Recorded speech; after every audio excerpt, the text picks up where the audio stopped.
यूरोपीय रहनुमा white house में अमरीकी सदर डोनाल्ड ट्रंप और यूक्रेन के सदर व्लादिमीर ज़ेलेंस्की के साथ मुलाकात के लिए जुमा हुए। शिरकत करने वालों में नेटो के सेक्रेटरी जनरल मार्क रूटे, यूरोपीय कमीशन की सदर Ursula von der Leyen, German chancellor Friedrich Merz, बरतानवी वजीर आजम केयर स्टारमर, इतालवी वजीर आजम जॉर्जिया मेलोनी, फिनलैंड के सदर अलेक्जेंडर स्टब और फ्रांसीसी सदर इमानुएल मैक्रोन शामिल थे। उनका इस्तकबाल व्हाइट हाउस की chief of protocol Monica Crowley ने किया।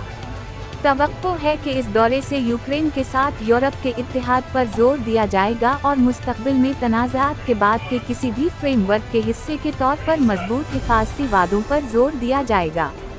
ज़ेलेंस्की के साथ बातचीत के बाद ट्रंप व्हाइट हाउस के मशरक़ी कमरे में बरतानिया, जर्मनी, फ्रांस, इटली, फिनलैंड, यूरोपीय यूनियन और नेटो के रहनुमाओं से मुलाकात करने वाले हैं। ये है रेडियो जीवे पाकिस्तान डिजिटल।